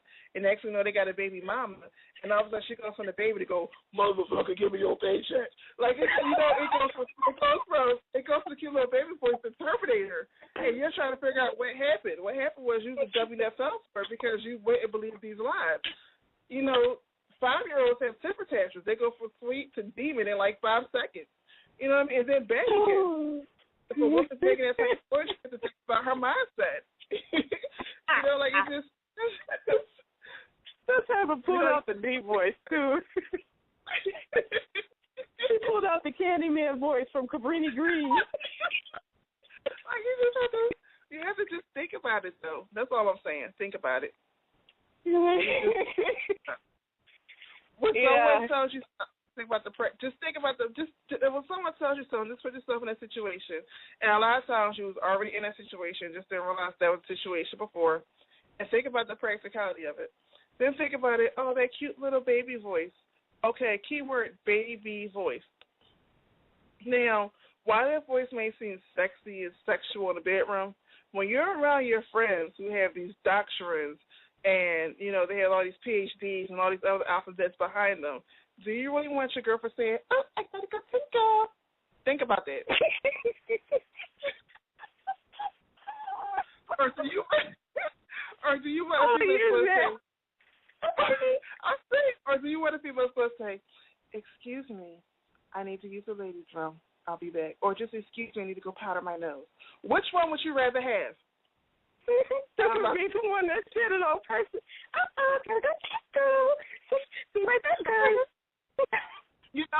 One you want to buy him a tummy tubby, the other one you want to buy him a diamond bracelet. I'm just saying. I'd prefer the Teletubby. A diamond bracelet, give me a Teletubby. Criddle is in the chat room cracking up like Candy. He said Candyman voice. From Cabrini Green, I'm trying to tell you, Candyman. Y'all know y'all seen that movie. Freddy Krueger. That's a double standard for real, man. Maybe we should do a show, though, about some of the things that people... I mean, we always do those shows, though. I mean, but I just have to... That double standard thing, it just really got on my nerves because it's like guys are saying women need to be a certain way, and then after she's that way, then they say she got to be another certain way, and then they say she's got to be another certain way, and it's not just... And I feel bad for the next generation.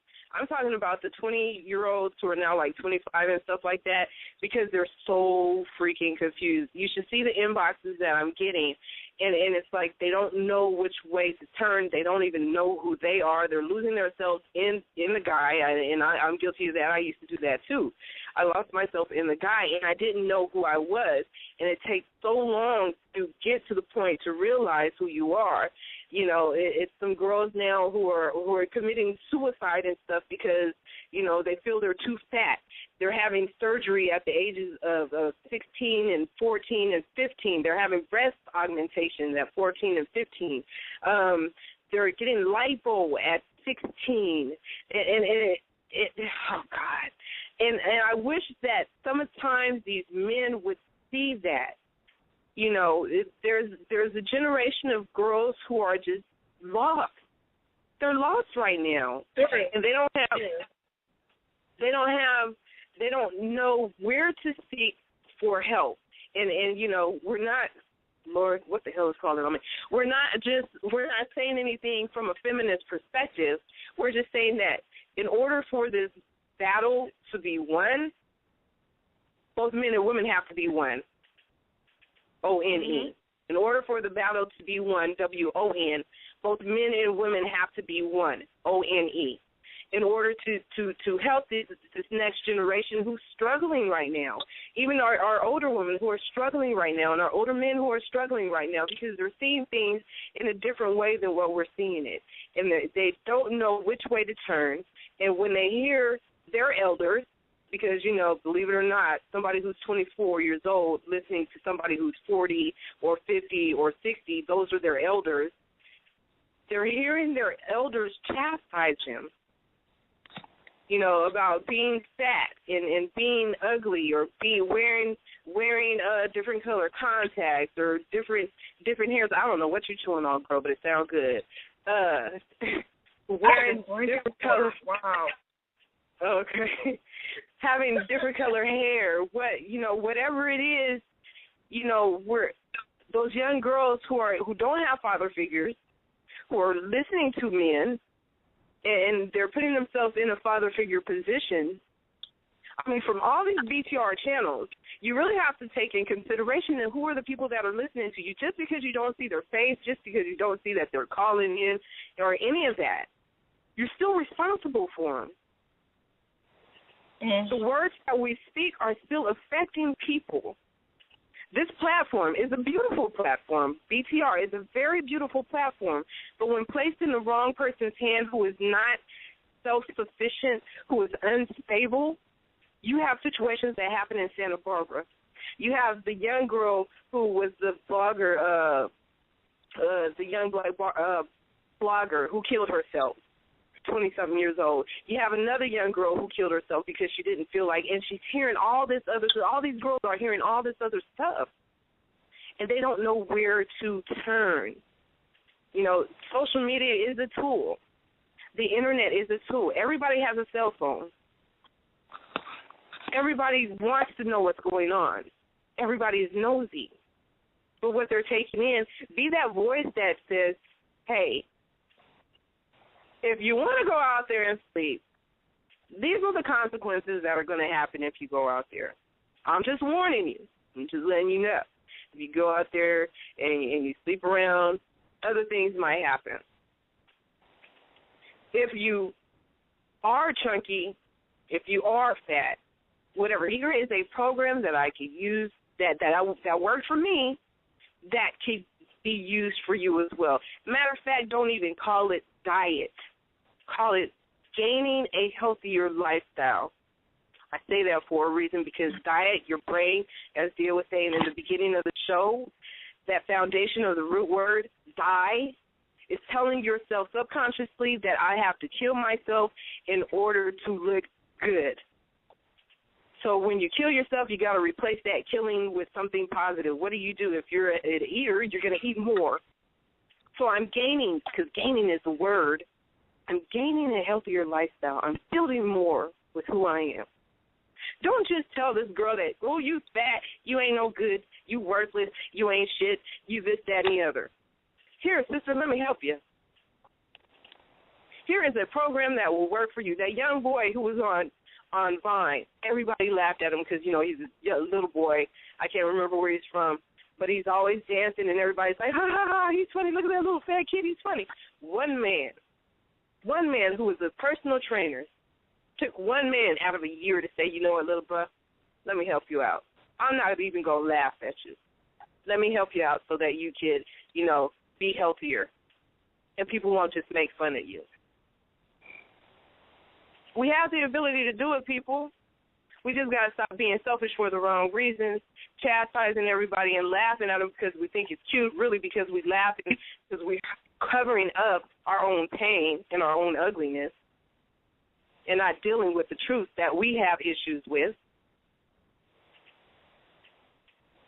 start paying attention, because there's more lives that are behind you that are hurting. You won't see, kids getting shot in Chicago when you actually are out there saying, here I am to help you. If you sitting there saying that that's not my responsibility, if we're all one, O-N-E, part of you has died. If we're all one, that person, whoever just committed suicide, is part of you, has just died. If we're all connected, we're responsible for our brothers and our sisters. Are you your brother's keeper? Hell yeah, I am. Are you? What you doing to help them? Screw this double standard talk. Let's start working to help build each other. That's the whole point of tonight's show. Y'all can say whatever the hell else you want to say, but for tonight, I'm tired of y'all doing all this jibber-jabber, and chastising people and seeing it as funny and as a joke, and you're not even out there in the community building.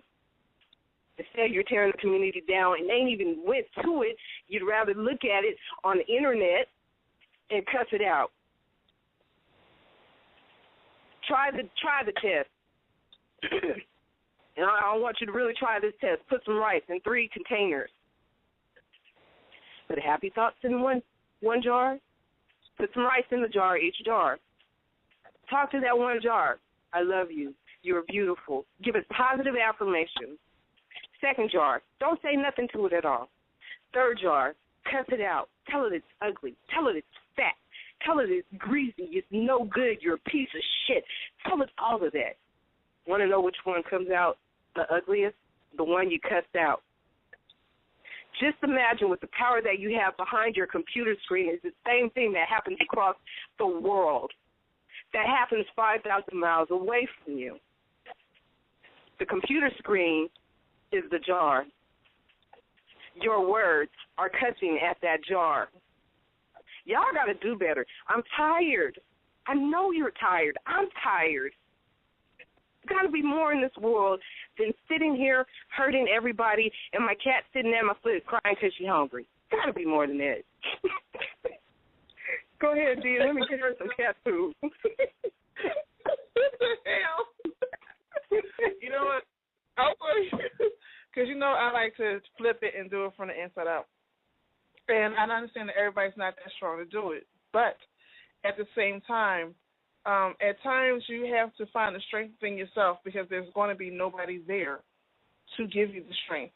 And while realistically we would like somebody to hold our hand and help us, and while it will happen in reality, it doesn't happen as often as we would like. So just like she said, with the 3 rice jars, and one you would tell them, or 3 jars full of rice, one you would tell them I love you, one you just say nothing, and the other one you just say a bunch of negative stuff to. You are that rice in that jar. Keyword, in that jar. So if you're on the internet and you post something and someone doesn't respond to your satisfaction, you have the means to delete your post so no one else can say anything, to ignore the post so that you're not reflected by it, or to take that post and receive every negative thing someone's sending your way. You have that power over yourself. And I want that to be known because a lot of times we give too much of our power away. And I'll be honest, even though we say we're not going to be as effective, a lot of times we'll step away from the computer, but 3 or 4 hours later we're still thinking about it. But even when we're thinking about it, we still have the power to say, nope, I'm not going to let it get to me. And it may take saying 17,000 times, 1,700 times. Each time I come up, no, I'm not going to let it get to me. I said I'm not going to let it get to me. Why am I still thinking this? I'm not going to let it get to me. This simple. Okay, I hear this. It may be some truth to this, but guess what? It was a truth 5 minutes ago. It's not going to be a truth right now. You have that power to retrain your thoughts and retrain yourself in how you react to the way other people react to you, because people are not going to always react to you the way you want them to be. People are going to be assholes, period.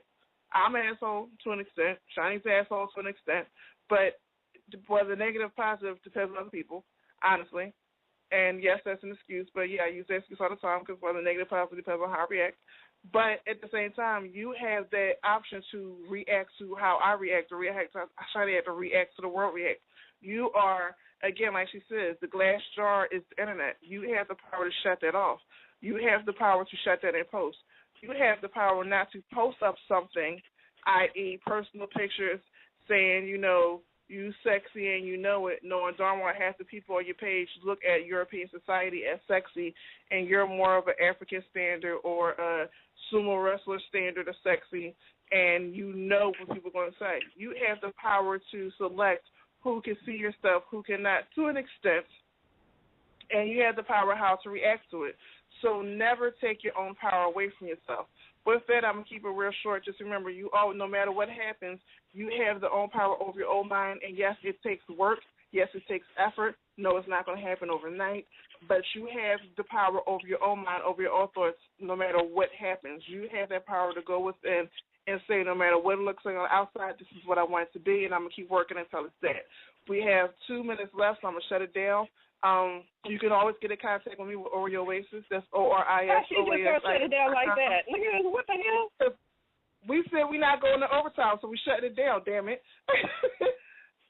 Again, you can reach me at Oris Oasis, ORISOASIS.com. You can reach me on social media, Oasis. And, again, I am doing a fundraiser for my cousin who is raising money to get in vitro fertilization. You can get in contact with me on my Facebook page to find out more about that. Eventually, I have information for my events that's coming out for that by the next show.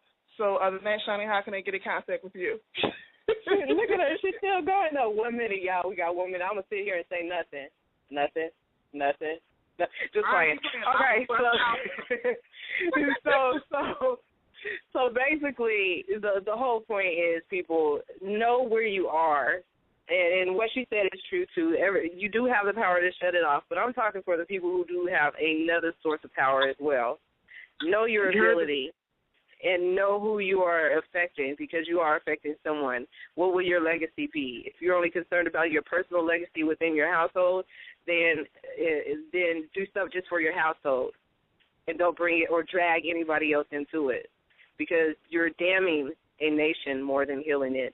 You guys can find me at maylodi@yahoo.com. You can find me at Shani Fenderson on YouTube, and at maylodi on, where is that, Twitter?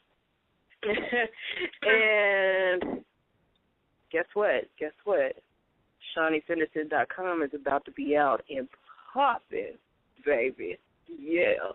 So ShaniFenderson.com is about to come out. Give me by just pay attention to the show, and I'll tell you when it's live.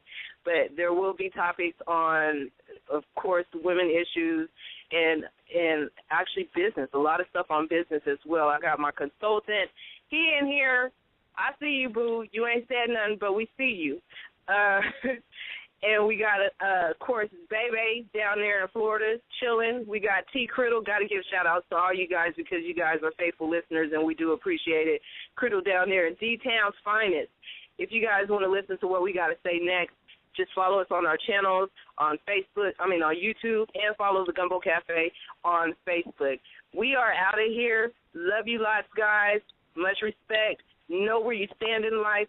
Be sure that you utilize your tool to the fullest ability. If not, you're wasting your time, your breath, and everything else that comes along with it. But be positive and do something more for the next generation and the generation after that. Live the legacy the way that it was supposed to be. We out of here. Peace.